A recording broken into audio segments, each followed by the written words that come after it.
Hi, everybody. Tim Hughes here. I'm the CEO and co-founder of DLA Ignite. With me today, I've got Jonathan Escobar Marin, and we're going to be talking about his great new book, Lead to Beat, the leadership rhythm that shapes tomorrow. Really enjoyed it, Jonathan. Thank you so much. Where can people find you? First of all, Tim, thank you very much for having me here. It's an absolute pleasure. Where people can find me in LinkedIn, I think it's the best place. Also, there is the book website that is leadtobeat.com. It's also an easy way, and there is the connection to all my social media and the different places where they can find me or my team, ActioGlobal, across the internet. Excellent. Thank you, Jonathan. Really enjoyed the book. Thank you so much. First question, defining the rhythm. You write that leadership is a rhythm rather than a set of skills. What exactly constitutes an organizational rhythm, and how can leaders tell if they are currently offbeat? Yeah, what we have proven is that it's absolutely necessary for leaders and organizations to set the rhythm, and that's something where there is not a manual. It's something that each organization has to, and each leader, each top leader, and then the leadership team has to go through.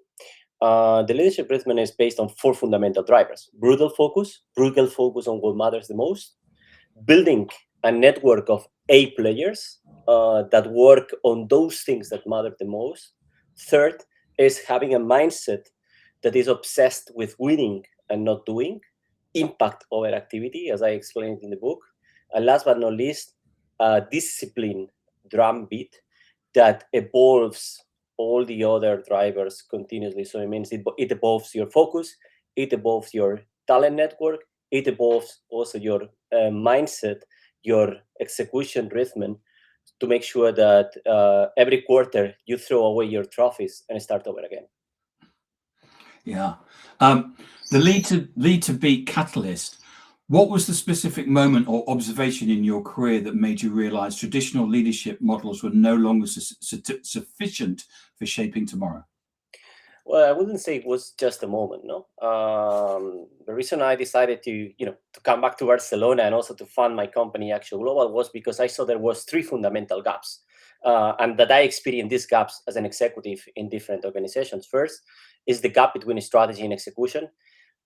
Myself, with a lot of colleagues, we spent a lot of time, 6 months every year, 4 6 months doing the strategic work, a lot of offsites, a lot of good intentions, a lot of PowerPoints.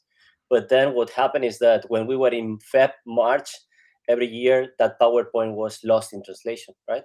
And I thought that was a problem to solve. That was the first one. The second one was the gap between the executive team and the people below. No, I found across my career that there is an absolute big gap, between the knowledge, the information, the all that executives know, and what only the layer below the executive team know. And I thought that was a gap worth closing.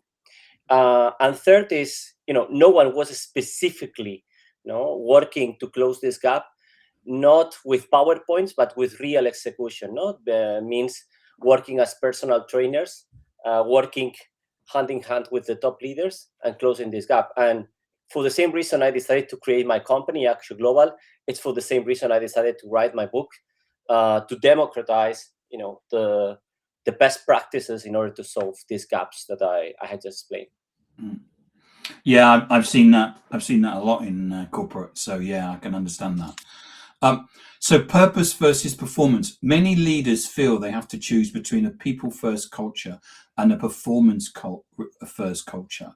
How does your framework prove that these two are actually symbiotic? Well, what we have proven across organizations is that these are two things that complement each other, right? When you give people clarity, when you give people the possibility to have an impact, when you enable people by creating a rhythm that is that has radical transparency, where teams have access to the leaders, not to micromanage, not for micromanage, but rather for unlocking them. This is what creates an organization that is people-centric, because politics are gone, and ambiguity or lack of clarity is going. And then it's people, working on those things that matter, people collaborating to each other. It's organizations where people that previously were a bit more hidden because they were not in the first line, or they were not the best storytellers or the best presenters, but are people that can work on strategic missions and deliver.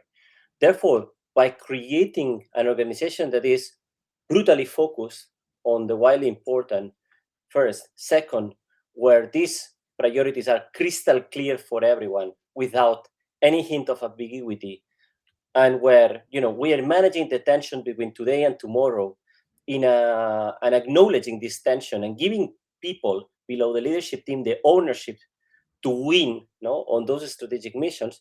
That is the way we have proven we do build people-centric organizations.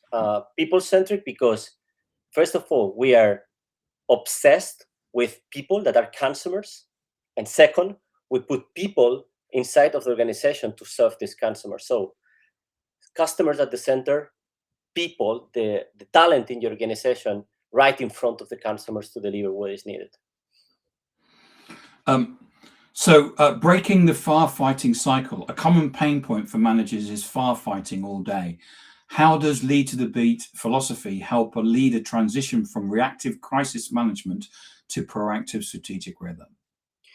Well, first of all, is what I explained, is to create a predictable leadership rhythm where, with a lot of discipline, discipline equals freedom, right? And discipline builds trust. So first of all is a predictable leadership rhythm where leaders every quarter sit together without silos, without politics, with a mindset of disagreeing but committing. So it means being not aligned on everything, but making sure that once they leave the room, they are aligned, and every quarter making sure that they come out of the room with a clear set of direction, of destinations for the organization. And I'm saying destinations and direction and not just priorities, because I think a lot of people confuse focus with priorities. I'm not saying a deterministic set of priorities that is defining every single thing you have to do in the next 3 months, and then you need to do one thing after the other and nothing will happen. No, I'm saying our destinations, the places where we want to be in 3 months, in 1 year, in 5 years, in 10 years, right? And through execution, learning of what works, what doesn't work, iterating on those things that doesn't work, double down on those things that are working and are helping us to win. And that's the combination between having a very predictable leadership system that puts brutal focus at the same time, really is connected to the reality, and iterating and changing the tactics as much as needed when we are not going to get to our destinations. That's the way we build this predictable leadership rhythm across organizations in the world. Standard work for leaders. We often hear about standard work for the shop floor. What does standard work look like for C-suite executives in your model? Well, it's not really standard work, right? I like the connection you were doing. It's rather, stability. It's rather making leaders predictable for the organization to enable that people, that the teams in the organization can really own strategic missions, deliver on those missions. And whenever there is an obstacle or problem that is out of the framework, out of the decision-making power of the teams know where to find the leaders, and they know how this problem will be unlocked. And they can trust leaders that they will help them to unlock and to continue executing, right? So more than standard work, I would say is high expectations. It's having high expectations from top leadership so that we can have high expectations on the teams working on the strategic missions for the organization. And what we don't want is the top management to be working on these strategic missions. We do want that the people below the executive team, the leadership team, is working on those missions. And in order to enable that, in order to make that a reality, what we need is to put high expectations on leaders, not to micromanage, but to set clear destinations, and then to have proximity without micromanaging, so that every time that the teams need support, need strategic guidance, direction, leaders are there. And we like to set a rule in the organizations, is that obstacles, decisions are not alive for more than 1 week. So it means that we don't slow down execution for more than 1 week. That's the maximum, and we should never postpone or delay or slow down execution for more than 1 week in the organizations. Right. Yep. So the role of humility, you've spoken about the importance of knowing what you don't know. How does a leader maintain authority and direction while remaining humble enough to foster a learning culture? I think it has a lot to do with having more ambition than resources. And what I want to say with this is that when organizations have more ambition than resources, when organizations are not defending the past, when organizations are always looking forward, when organizations have what I call the nothing mindset, that means that every quarter they throw away the trophies, and they treat the new quarter as if they were 0-0 in the score, right? I think when you have this mindset of ambition over resources, then humility is an absolute precondition for that. Because therefore, what matters is to be a better version of yourself, is to deliver better, faster, leaner than we used to do. And then we all focus on learning. We all focus on changing whatever is necessary to deliver on the next version. And no one is protecting the past, because we are all looking forward and not looking backwards. I think that is how we see it and how we have proven it in organizations across the world. Right. I was talking to somebody in AWS recently, and they talk about day one mentality, where it's the day one of the company. Absolutely. And it's like, are we going to do this? Is it day one or is it day two? And if it's day two, we're not going to do it. So absolutely. Learning through uncertainty. With the pace of change today, long-term planning feels harder than ever. How does a consistent leadership rhythm provide stability when the external environment is chaotic? It has to do, first of all, with we like that organizations work, or we build organizations that work in 3 fundamental time horizons, right? In the short term, those things that need to happen in the quarter, and they need to have an impact on the P&L. Second is the things that need to be worked so that they have an impact in the P&L, probably in 6 months, 9 months, 12 months. It's different depending on the strategic mission. And then those things that will deliver the P&L in the next 3 years, right? And again, when you have this holistic view, when you are working on these 3 time horizons, of course, things happen, and then you have your quarterly rhythm to iterate and to learn and to scrap everything that is not working. But again, you have a destination, and in this destination, through this destination, you will have obstacles, you will have turbulence, you will have ambiguity, you will have a lot of fragmentation, because that's the world today, yes, but your destination doesn't change. What changes are the paths, are the tactics, are the hows, are the teams, are the different iterations that are needed to get to your mission. And connected to this, we at ActioGlobal, we like to say that you need to treat your 10-year goals as a 3 months mission, right?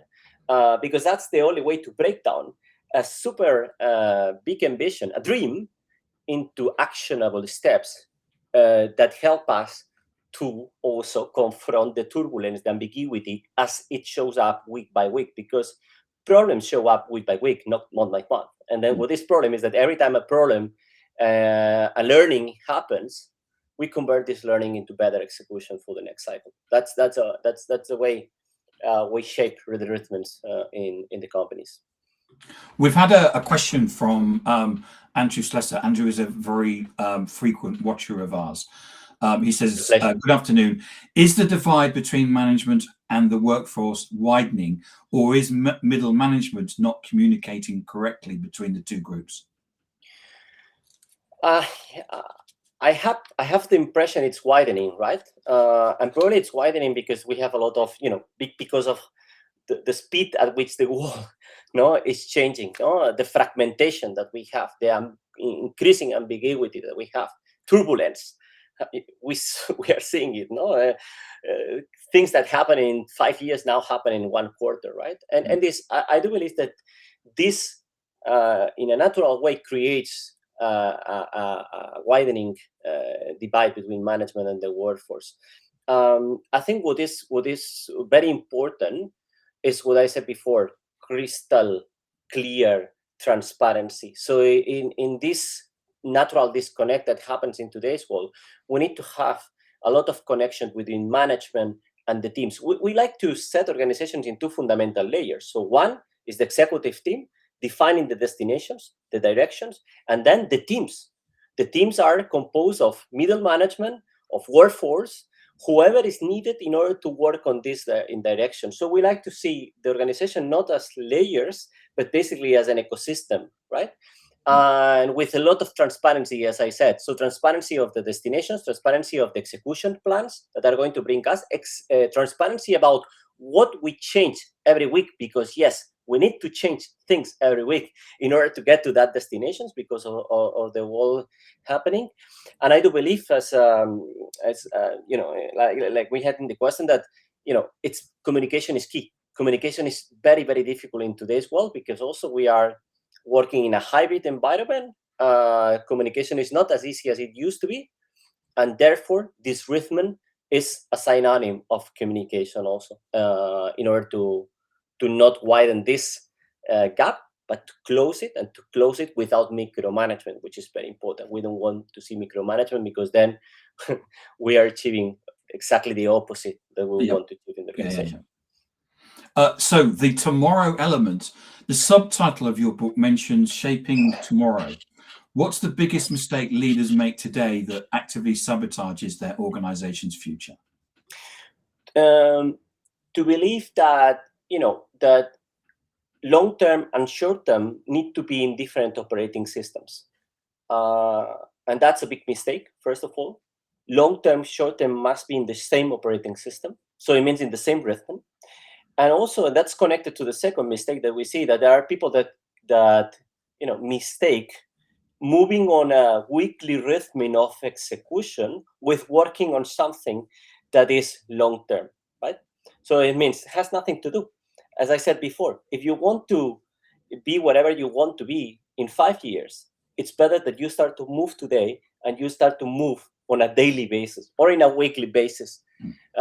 Those that mistake, frequency of progress with horizon of impact have a problem in today's world, because in order to build something great for the next 5 years, you need to deliver at pace every single week, and that's a mistake, a very common mistake we see in organizations. If a listener or a watcher feels their team is currently out of sync, what is the one micro rhythm or small habit they could implement tomorrow morning to start the transformation? I would say I don't want to hear it's a difficult question, I know. No, I don't want to be a reductionist answer, to be honest, because to be honest, we have never achieved success with just one micro habit. What I'm explaining, what we are explaining in the book, is what we call it the minimum viable system in order to deliver results. So and to be honest, we are a company that we innovate on this. We are highly specialized on this. We only do this in organizations across the world. So every week we are innovating in doing it simpler and better. And up to now, we haven't achieved a simpler, system to deliver results. So brutal focus quarterly, then activating teams that work on this brutal focus, moving on a weekly rhythm of progress to unlock obstacles as they show up, and again, every quarter, throwing away the trophies, taking the learnings, and deciding what we keep, what we double down on it, what we stop, what we start, in order to deliver our short-term, our medium-term, and our long-term missions. This is the minimum viable system that we have proven in organizations across the planet. Excellent. Thank you so much, Jonathan. And if people didn't see that at the beginning, this is Jonathan's book, Lead to the Beat, the leadership rhythm that shapes tomorrow. So if I wanted to buy a copy of this, where can I get one from? Well, in Amazon.com, I think it's one of the simpler ways. If you Google it, you will find it also in a lot of other retailers. But I know it's also now, the editorial told me that it's in the Hudson libraries in the airports in the United States. So if anyone is traveling these days, you can get into the Hudson libraries and you will find the book there, and you can get it. And I will be very happy to get the pictures of the book in the libraries across the United States. Excellent. And Jonathan, where can we find details about you? Lead2beat.com, ActioGlobal.com, JonathanEscobarMarin.com, right? These are the 3 websites that we have available. And of course, LinkedIn is the place where we all connect, Jonathan Escobar Marin, and very happy to connect with all the leaders that want to shape the leadership development for tomorrow. Excellent. Thank you so much for coming on today and explaining that. I mean, you're so passionate about the subject and so knowledgeable about it. It is just awesome. Jonathan, thank you so much.